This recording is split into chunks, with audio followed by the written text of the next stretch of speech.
Friends, I am Kishan Barai from Barai overseas और हाजिर हूं मैं part 2 of GST course series for exporters, importers and small business के साथ। अब ये सीरीज में हम देखेंगे कि कितने प्रकार के जीएसटी रिटर्न्स होते हैं, कौन से एक्सपोर्टर्स के लिए यूजफुल है और स्टार्टअप्स के लिए यूजफुल है, इंपोर्टर्स के लिए कौन से रिटर्न्स होते हैं, ये समझते हैं। तो हम सारे रिटर्न्स देखेंगे right, step by step. Very important returns for exporters. Exporters के लिए सबसे इंपॉर्टेंट रिटर्न्स कौन कौन से हैं? तो GSTR1, फिर GSTR3B। ये आपको मंथ में एक बार फाइल करना होता है। अब यहां पर आपको प्रश्न हो सकता है कि GSTR1 क्या है, 3B का क्या है, 2 क्यों नहीं आया? ये सारे आपके प्रश्न के जवाब मैं आगे दूंगा, लेकिन आप रिटर्न्स में इसलिए बता रहा हूं क्योंकि जब मैं आपको ये रिटर्न्स के बारे में बताऊं तो आप उसमें ज्यादा ध्यान दें।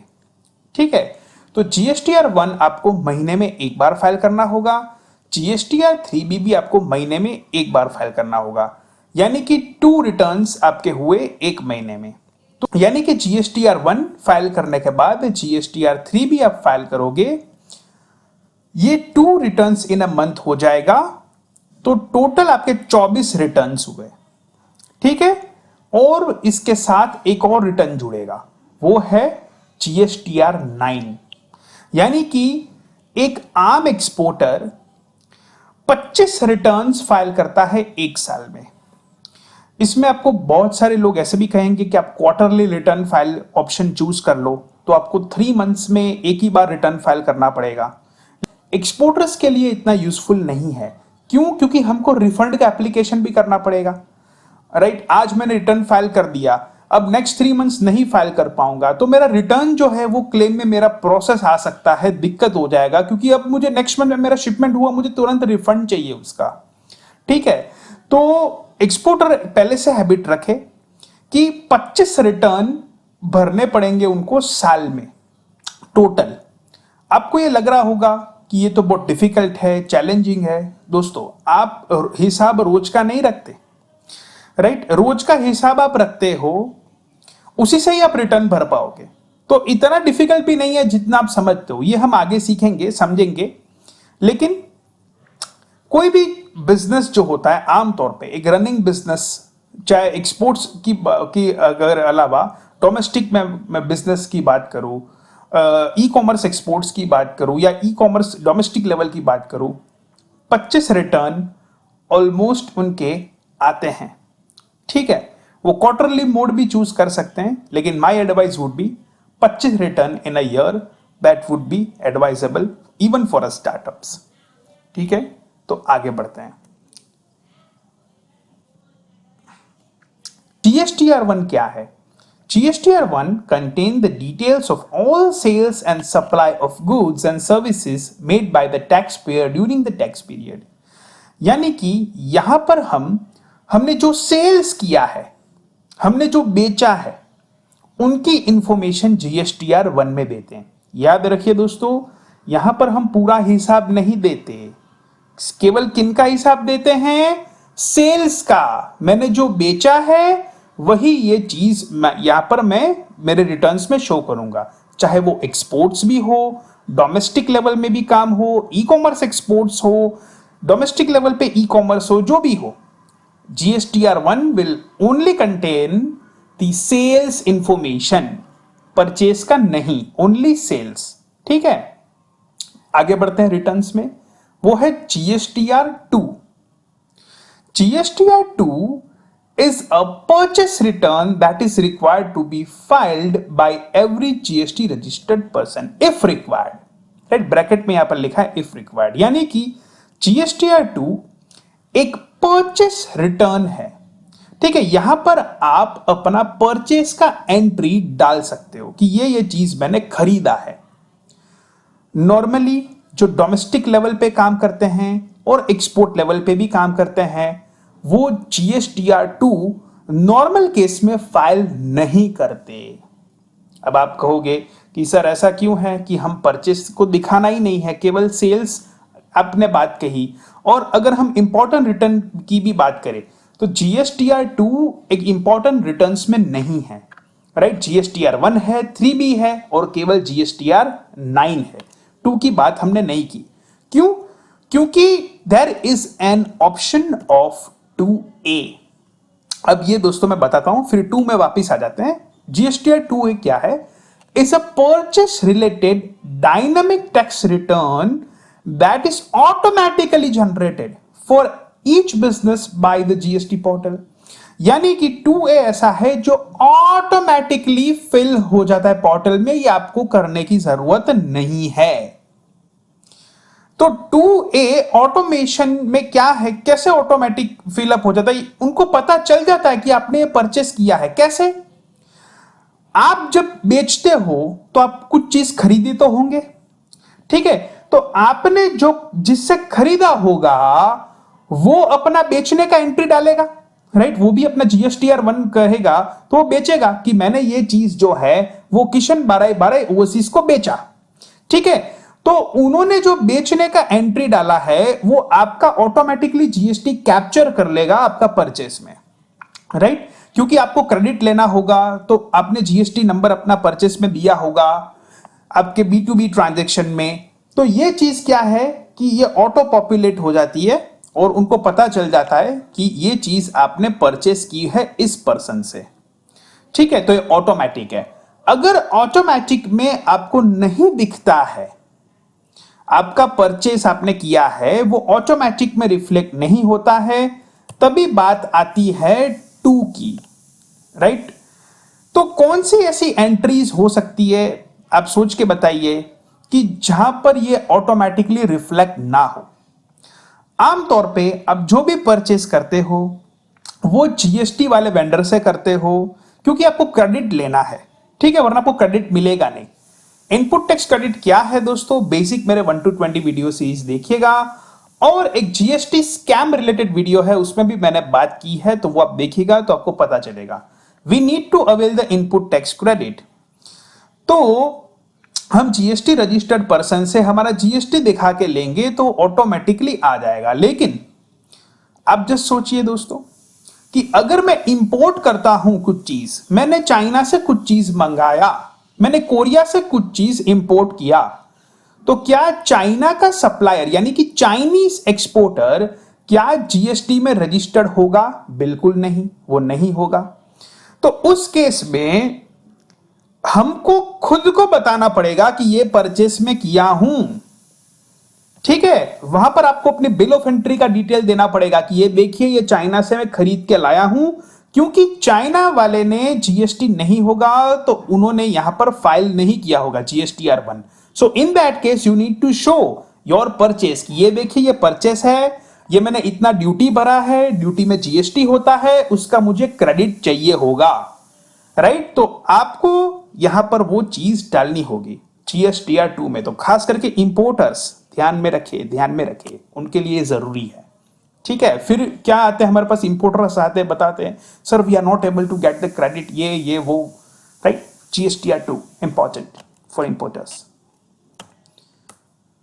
फर्दर जीएसटीआर 3, जीएसटीआर 3 भी एक ऑटो जनरेटेड इंफॉर्मेशन है जो जीएसटीआर 1 और 2 दोनों को मिला के होता है, राइट।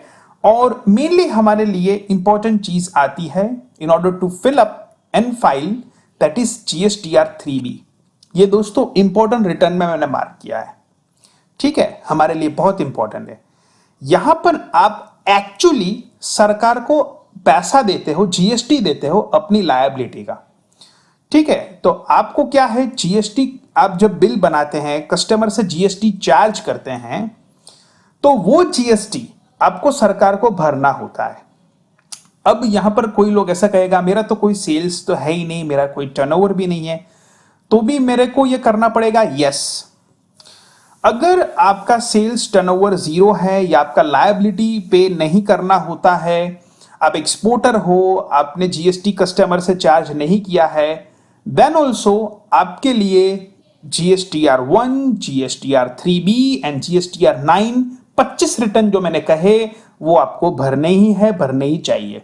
ठीक है, वो 25 रिटर्न आपके लिए कंपलसरी है, ऐसे ही आपको मान के आगे चलना चाहिए, राइट। अगर आप क्वार्टरली मोड में नहीं है तो आपको वो चीज भरनी है, और नील रिटर्न में चिंता का बात नहीं है, आप रिटर्न फाइल कर दोगे, आपका लायबिलिटी नहीं होगा, इट वुड बी ओके। आप नील रिटर्न भी फाइल कर सकते हो, लेकिन आपको करना कंपलसरी है, चाहे टर्नओवर हो ना हो।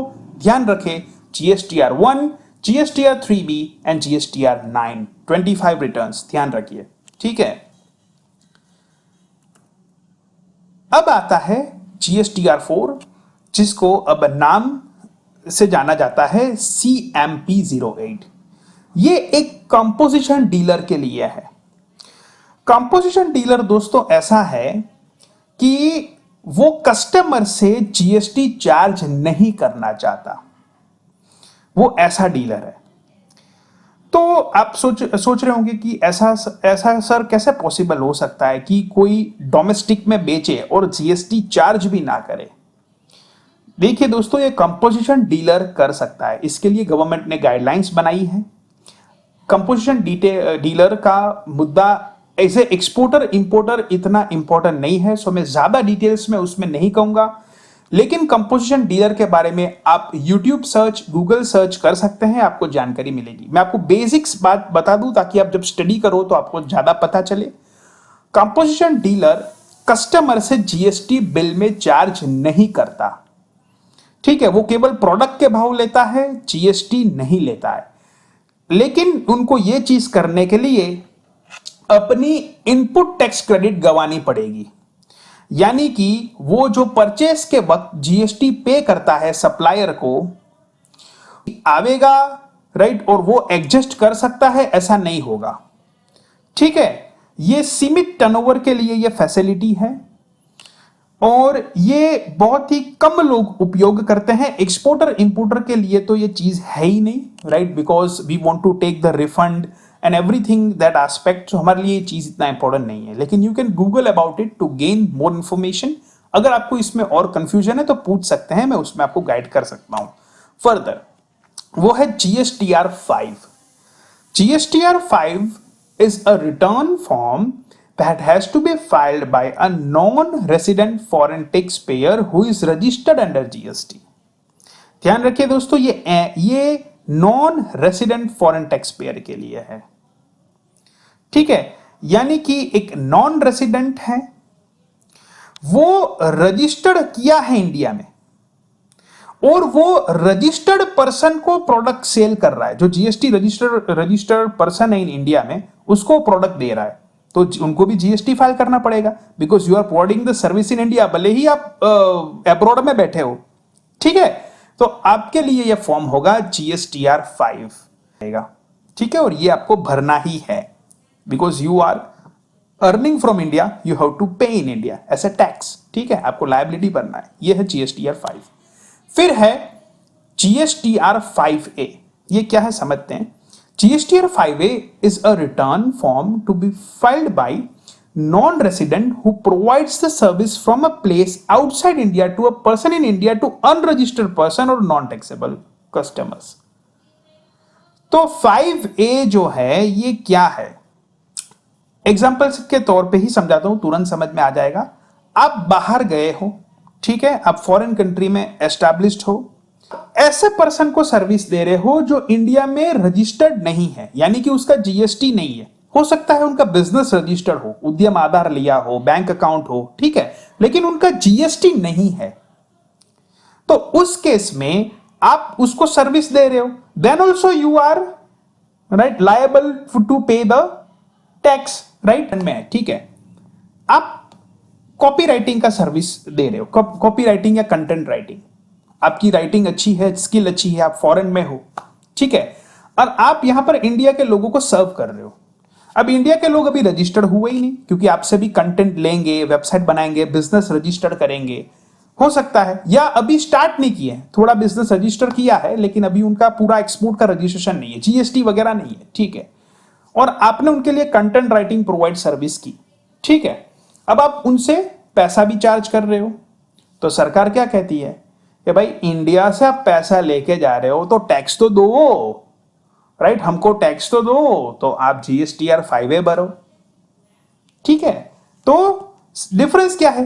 जीएसटीआर 5 और जीएसटीआर 5A में दोनों में आप फॉरेन कंट्री में बैठे हैं, इंडिया में सर्विस दे रहे हैं, लेकिन जीएसटीआर 5 का फॉर्म तब ले जब आप जीएसटी रजिस्टर्ड पर्सन को सर्विस दे रहे हैं, ठीक है, ताकि गवर्नमेंट को पता चले कि ये बंदा है, इसका जीएसटी नंबर आ जावे।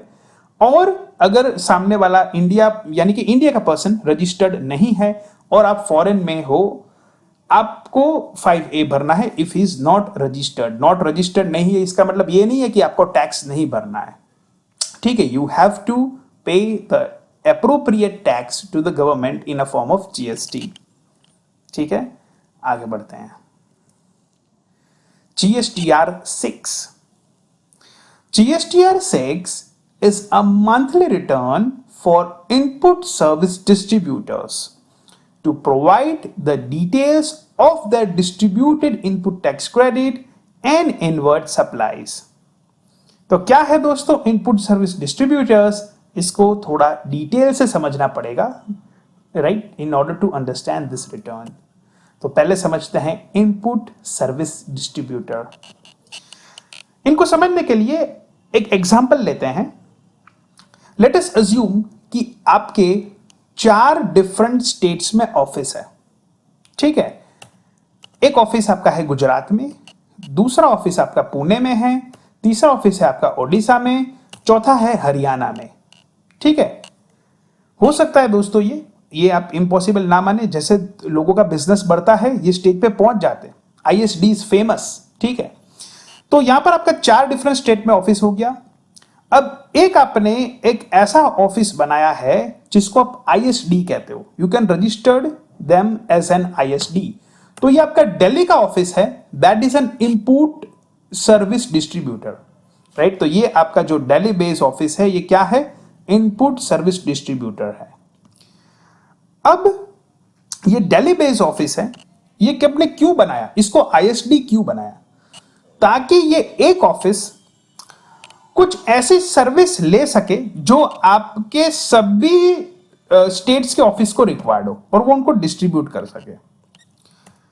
फॉर एग्जाम्पल, दिल्ली में आपकी बैठी हुई कंपनी मीडिया सर्विस में मार्केटिंग करती है।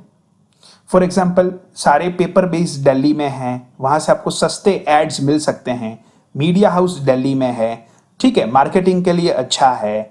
तो आप जो है मीडिया की सर्विसेज दिल्ली बेस्ड आपका कंपनी है वो ले रहा है, ठीक है। और वैसे ही एक एसईओ का सर्विस है, राइट, सर्च इंजन ऑप्टिमाइजेशन का सर्विसेज, उसका कंसल्टेंट उसका सर्विसेज भी दिल्ली बेस्ड ले रहा है। अब ये जो मीडिया कंपनी और ये एसईओ की कंपनियां हैं, ये दिल्ली वाली कंपनी से पैसा ले रही है, लेकिन काम किसके लिए कर रही है दोस्तों? ये गुजरात वालों के लिए काम कर रहा है, ये पुणे के लिए काम कर रहा है, ये ओडिशा वाले कंपनी के लिए काम कर रहा है, या हरियाणा ऑफिस के लिए काम कर रहा है।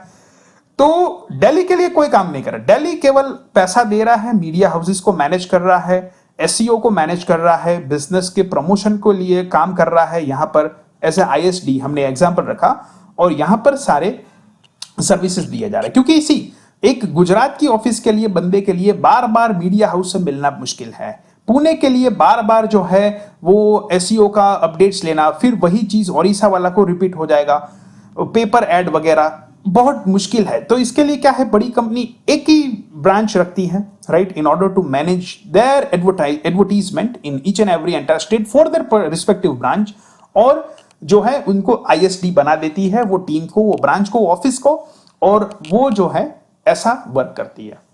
अब हम समझते हैं कि जो सर्विसेज दिल्ली कंपनी ने खरीदी, ठीक है, तो अब इनपुट टैक्स क्रेडिट इनके हाथ में है। अब गुजरात, पुणे, ओडिशा, हरियाणा ने तो कुछ खरीदा ही नहीं, राइट, वो तो केवल बेनिफिशियरी रहे हैं। तो दिल्ली ऑफिस ने चीज खरीदी, मीडिया कंपनी, एसईओ कंपनी ने बिल जो है इश्यू किए हैं दिल्ली के नाम से किए हैं। अब इनके पास जमा हो गई, क्या हो गई? इनपुट टैक्स क्रेडिट जमा हो गई, ठीक है। तो ये Delhi based company input tax credit को पास ऑन कर सकती है, राइट, यानी कि इनपुट सर्विस जो ले रहे हैं उसको डिस्ट्रीब्यूट कर सकते हैं। इसके लिए नाम पड़ा है इनपुट सर्विस डिस्ट्रीब्यूटर, क्योंकि ये सर्विस ले रहे हैं। डिस्ट्रीब्यूशन, तो ये डिस्ट्रीब्यूशन किस तरीके से होगा, राइट। ये इनपुट टैक्स क्रेडिट को गुजरात में पास ऑन करेगा, ये पुणे भी पास ऑन करेगा, ओडिशा को पास ऑन करेगा और हरियाणा को भी पास ऑन करेगा। यानी कि दिल्ली के बिल्स गुजरात भी यूज कर सकता है अपना टैक्स को, लायबिलिटी को कम करने के लिए, क्योंकि इनपुट टैक्स क्रेडिट अगर आप डिस्ट्रीब्यूट करेंगे, राइट, तो ही ये चीज आपका इनपुट टैक्स क्रेडिट घटेगा। ठीक है, तो वही चीज पुणे, ओडिशा, हरियाणा। और ये पास ऑन क्यों करना पड़ा दोस्तों? क्योंकि गुजरात वाले आगे प्रोडक्ट को बेचेंगे, पुणे वाले बेचेंगे, ओडिशा वाले बेचेंगे, हरियाणा बेचेगा, दिल्ली तो कुछ बेच नहीं रहा है। He is only managing the media. ठीक है, he is only managing the marketing. तो वो केवल मार्केटिंग डिवीजन है, उसको आगे कुछ बेचना नहीं है, बेचना है ये वो लोगों को। तो ये आगे बेचेंगे, कस्टमर से जीएसटी कलेक्ट करेंगे, तो वो इनपुट टैक्स क्रेडिट को एडजस्ट कर पाएंगे। ठीक है, इनको इनके पास आईटीसी जो पड़ा है, तो आपका जो आईटीसी है ये आप पास कर सकते हो। So that is the basically concept of input service distributor. ये आपको शायद आगे यूजफुल हो सकता है। जो केस है, then you need to file the GSTR 6 for it. Okay, आगे बढ़ते हैं। GSTR 7 is a return that has to be filed by taxpayer who wish to deduct their TDS from GST returns. TDS के बारे में अलग से video दोस्तों मैं बहुत पहले बना चुका हूं। इसके रिलेटेड मेरे एक्सपोर्ट इंपोर्ट गुरु वेबसाइट में आर्टिकल भी है, वो आप चेक कर सकते हैं। GSTR 8 है is a return to be filed by the e-commerce operator. देखिए दोस्तों, ई कॉमर्स ऑपरेटर का मतलब ये नहीं है कि आप अगर आप ई कॉमर्स कर रहे हो तो ये रिटर्न आएगा, नहीं।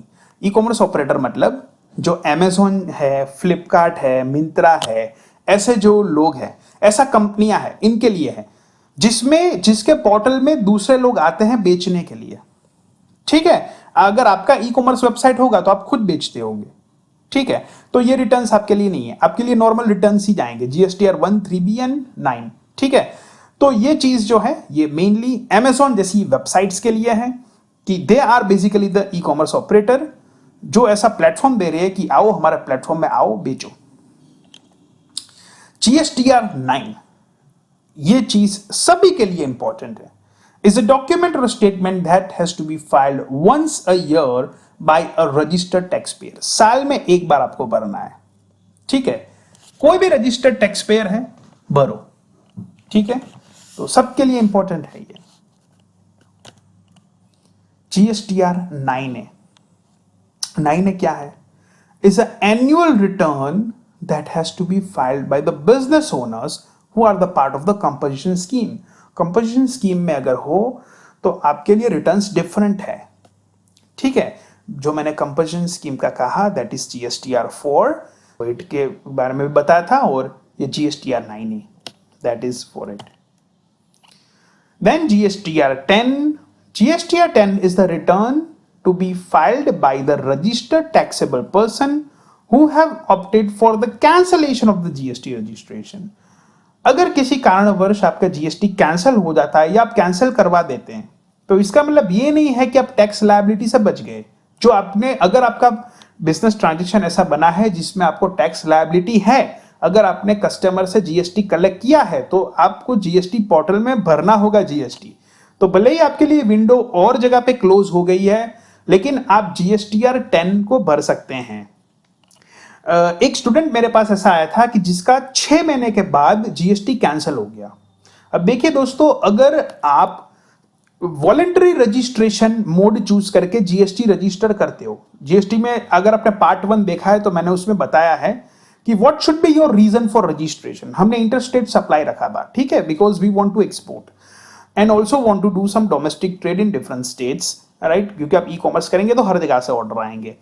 तो जीएसटी, तो अगर आपने वॉलंटरी रजिस्ट्रेशन करा है, वॉलंटरी रजिस्ट्रेशन क्या है कि आप सरकार को क्लियर बताते हो कि मेरा जीएसटी रजिस्ट्रेशन का थ्रेशोल्ड लायबिलिटी क्रॉस नहीं हुआ है, यानी कि मेरा टर्नओवर जो है, ठीक है, वो 20 लाख 40 लाख से कम है, तो अभी मेरा जीएसटी लेना कंपलसरी नहीं है, लेकिन मैं वॉलंटरी ले रहा हूं। ठीक है, मेरा मर्जी है, मैं ले रहा हूं क्योंकि मुझे इससे फायदा हो सकता है, फायदा आगे होगा या मेरा आगे टर्नओवर बढ़ेगा, तो अभी मैं वॉलंटरी इसमें रजिस्ट्रेशन कर रहा हूं।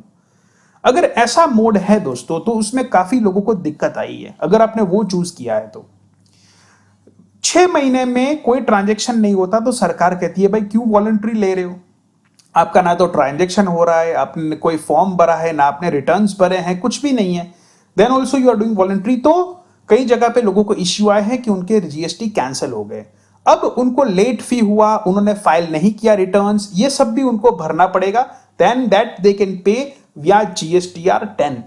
ठीक है, या फिर किसी कारणवश आपका जीएसटी ब्लॉक कर देती है गवर्नमेंट, ठीक है, उनको लगता है आप कुछ इलीगल कर रहे हो, आप ठीक बिजनेस नहीं कर रहे हो, कुछ कंप्लेन्स आती है, वो स्टडी करते हैं, तो आपका जीएसटी कैंसिल कर सकते हैं ताकि आप आगे ट्रांजेक्शन ना कर पाए किसी और से। देन ऑल्सो आपने कस्टमर को जो चीज बेची है उससे जीएसटी लिया हुआ है, उसका मतलब ये नहीं है वो पैसा आपका, वो पैसा सरकार को देना ही है, गवर्नमेंट वरना आपके अगेंस्ट में एक्शन लेंगे। तो GSTR 10 है, उससे आप ये चीज फिलअप कर सकते हो। ठीक है, अब फर्दर आता है GSTR 11। तो GSTR 11 is a return from where every person who has been issued a unique identity number must furnish the details of inward supplies to obtain refund under GST। देखिए दोस्तों, खास करके एम्बेसीज के लोगों को, कुछ फॉरेन डेलीगेट्स को government ने यूनिक आइडेंटिटी नंबर यानी कि UIN इश्यू करके दिया है। जैसे जापान का एम्बेसी का लोग यहां पर आएंगे तो सरकार ना तो पहले उनसे टैक्स लेती थी, ना अभी भी उनसे टैक्स ले रही है। ठीक है, क्योंकि इतना तो फ्रेंडली जेस्चर बनता है, अगर दोनों देश के बीच में रिलेशन रखना है तो इतना करना पड़ेगा। लेकिन पहले क्या होता था दोस्तों कि उनको जो सर्विसेज इंडिया से ले रहे हैं उसमें वो जीएसटी भर रहे हैं, उसका रिफंड नहीं कर पाता था क्योंकि उनके रिटर्न की लायबिलिटी नहीं थी, कई जगह पे उनको रिटर्न करना ही नहीं था, क्योंकि उनसे जब टैक्स वसूला ही नहीं जाता था तो उससे टैक्स रजिस्ट्रेशन का भी कोई उसमें मसला नहीं था। लेकिन यहां पर अब गवर्नमेंट ने उनको यूनिक आइडेंटिटी नंबर दे दिया है। तो ये जो जापान के एम्बेसी के लोग हैं, जापान एम्बेसी का ऑफिस है, उसको यूआईएन अलॉटेड है। ठीक है, तो ये यूआईएन से जो भी वो भारत देश में सर्विस ले रहे हैं उसमें जीएसटी जो लग रहा है, ठीक है, वो उनको रिफंड मिल सके। तो ये चीज है दोस्तों कि खास करके हम बाहर से आए हुए लोगों को ये फ्रेंडली सपोर्ट दे रहे हैं, उससे हम टैक्स नहीं वसूल कर रहे हैं, खास करके एम्बेसीज के लोगों से, ताकि हमारा उन कंट्री के साथ जो रिलेशंस है वो और भी मजबूत होता रहे और हमको सामने फ्री ट्रेड एग्रीमेंट जैसे बेनिफिट मिले, जैसे हमारे प्रोडक्ट जाए तो वो वहां से भी ड्यूटी ना ले और हमारे एम्बेसी के ऑफिस से भी वो टैक्स कलेक्ट ना करें और हम भी वहां पर ज्यादा स्टडी और रिसर्च कर पाए और हमारे एम्बेसी के लोग भी वहां पे ज्यादा लोगों को हेल्प कर पाए, ऐसा होता है। तो मेनली दोस्तों आप समझ पाए होंगे कि डिफरेंट सॉर्ट ऑफ रिटर्न्स। अब एक प्रश्न आपके मन में यह भी उठ सकता है कि ये सब फाइल कब करना पड़ता है, इनकी ड्यू डेट्स क्या होती है। दोस्तों डिफरेंट रिटर्न्स हैं, अगर यहां पर मैं ड्यू डेट बताता आप कंफ्यूज हो जाते। मैं आपको इजी टेक्निक दे देता हूं, आप अपने पोर्टल पे लॉगिन करिए, सर्विसेज में यूजर रिटर्न डैशबोर्ड पे जाइए, वहां पर आपको ड्यू डेट मिल जाएगी। आपको जो रिटर्न्स आपके लिए इंपॉर्टेंट है, आपके लिए एप्लीकेबल है, वही मेनली आपको दिखेंगे यहाँ पर और उनकी ड्यू डेट आपको दिख जाएगी अगर उनकी होगी तो। ठीक है, और वहां से आप रिटर्न भर सकते हैं। रिटर्न कैसे भरना है ये आगे के वीडियोस में आएगा, हम और भी डिटेल्स से सारी चीज़ें समझेंगे। एक्सपोर्ट्स का रिफंड भी कैसे लेना है वो भी मैं पार्ट में लूँगा और काफ़ी और इम्पोर्टेंट चीज़ भी लूँगा जिससे आप अपने रिटर्न्स क्विकली भर सकें। ठीक है, तो उम्मीद है दोस्तों आज का वीडियो आपके लिए हेल्पफुल रहा होगा। Thank you very much for watching this part 2। मिलते हैं पार्ट 3 वीडियो में, तब तक के लिए नमस्कार।